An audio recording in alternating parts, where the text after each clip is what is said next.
Hey guys, the name is Kris Barocsi. Welcome to a special episode of Gear Corner. I am literally sitting in my gear corner. Tomorrow is Christmas, and I thought I will give a present to all of my fellow overdrive pedal fans.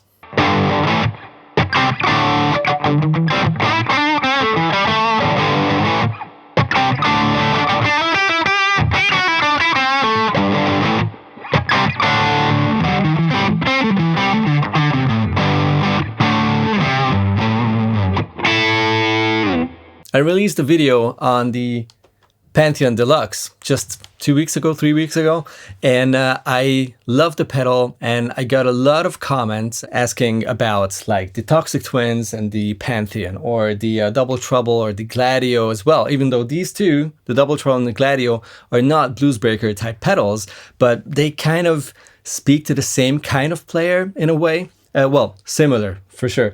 More about that later. Let's do a first round where I just set up these pedals to how I like them most, which is not necessarily going to be too similar.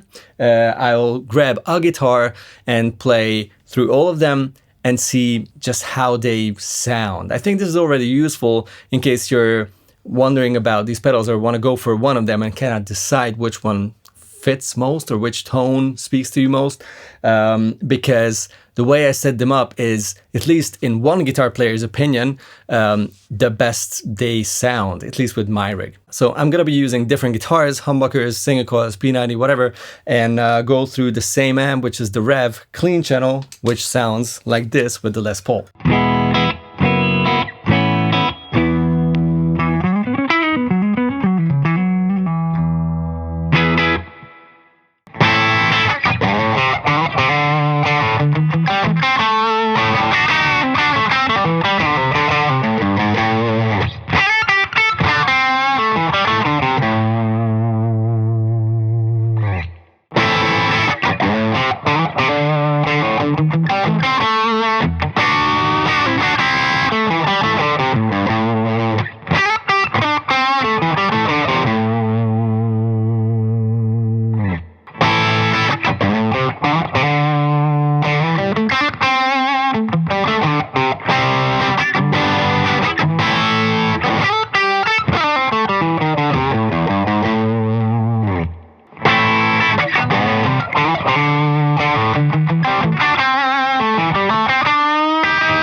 Even though the rest of the rig, like the guitar, the amp, the aux box, cab simulation, everything is the same, you can tell how different the EQ is, the mid-range, the sponginess, the amount of low end, and the amount of gain, obviously. Let's see how the pedals react to the opposite of this guitar.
And now I try to set them up to sound as similar as they can.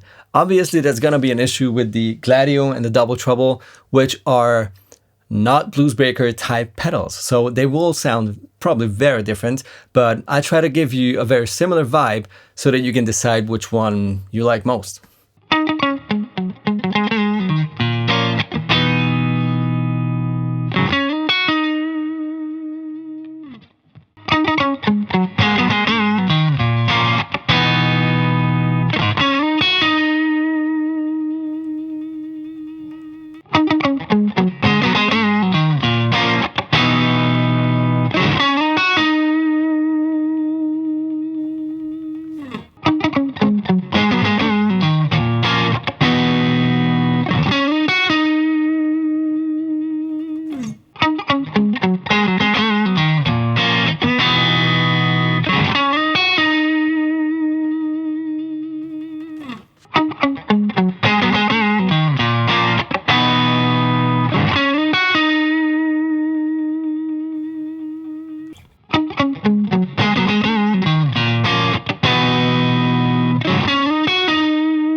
So the King of Tone has a great clear tone and really not a lot of mid-hump. It's pretty much, well, as transparent as a bluesbreaker style pedal could ever be. It has a softer tone. It's not too hi-fi at all, but it does have a very elegant and nice, subtle EQ, I guess. It works great, low gain, high gain, humbuckers, single coils. If you want more mid-hump, you can put a screamer type pedal in front of it and then you have it. But on its own, it's pretty balanced. Now let's talk about the Pantheon Deluxe, because after my video, a couple of guys told like, King of Tone that's a thing of the past. This is the new King of Tone. If you're saying that because of you liking its tone more, it's totally legit. If we're talking about, this is exactly like the King of Tone and more because it's more versatile, well, I don't think I can agree then, because it's not like the King of Tone is better, but it does sound very different. Actually, the King of Tone has a tighter, lower low end. Also, the treble is very different on the Pantheon. This has a creamier tone than the King of Tone. The King of Tone, as told, is a bit more balanced and more, well, transparent again. And then let's talk about the Cast Leader Toxic Twins. This one, the green one. This was my favorite discovery this year. I never heard of this pedal before, and then Cast Leader sent it to me to make a video, and I was literally mind blown.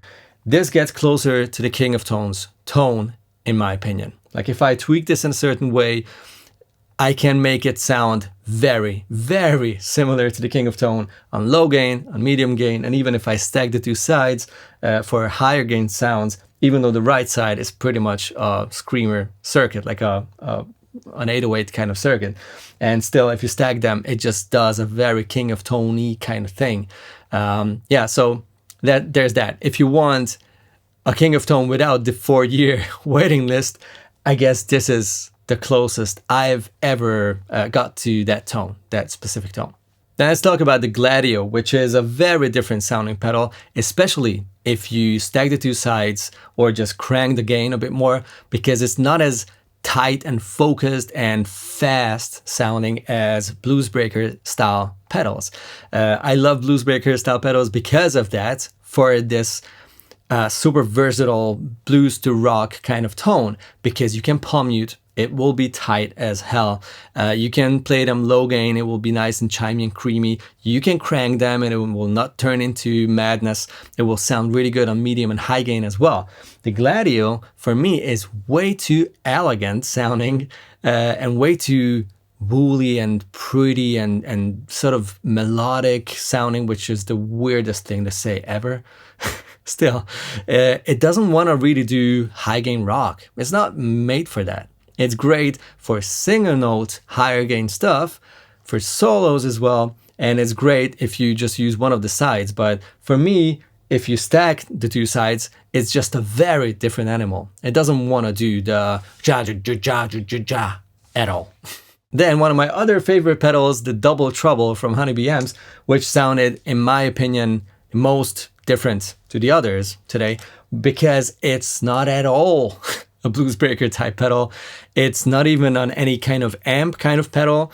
It's a pedal that's made to sound great with really loud American voiced amps, like with Dumble style amps, Fender style amps. It will work great with Marshall as well. I've tried it in the Thomann studio, but this is where it really, really shines, because it has such an incredibly unique higher, like upper mid-range, instead of having a piercing treble. This is exactly the right kind of pedal if you own, let's say, a Silverface, a Blackface style Fender amp, or anything similar, like American, sort of a little bit scooped amp.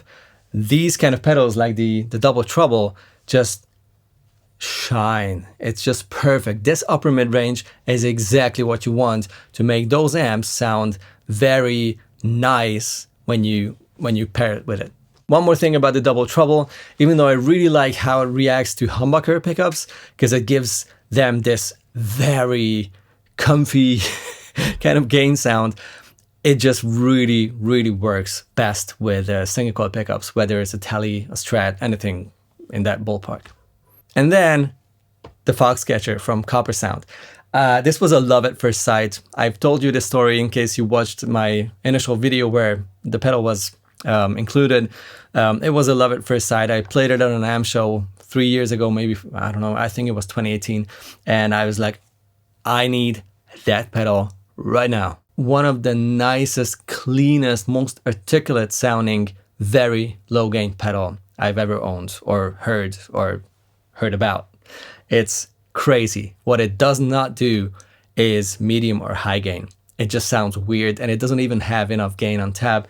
Even if you boost the pedal, like you put the boost in front of it because you can swap the order. If you do that, you get a bit more gain, but it's just not that kind of gain. It's not that thicker, mid-rangey, rich blues rock sound. It's still a low gain pedal, even though it has more gain than what you would expect from a low gain pedal. It doesn't really want to do it. And for that reason, I use it almost only for very low gain tones. Like if I don't want the guitar to sound super clean, I want it to sound like a slightly cranked amp. That's the thing for the Foxcatcher. It's just the nicest. It's a pretty maker. That's what I always say. How I refer to this pedal. It just makes your tone just a bit prettier. Whether it's a humbucker or a single coil or a P90 or whatever it is, it always works, and it's great as long as you don't want to have too much gain from it. Alrighty, this was a really geeky and in-depth comparison. I hope this was any helpful, and I hope you enjoyed it. And even more so, I hope you will have a fantastic day tomorrow. It's one day before Christmas. So yeah, have a fantastic time. Have an awesome holiday time. And yeah, enjoy the rest of the year and hope for a better one in 2022. Cheers, guys.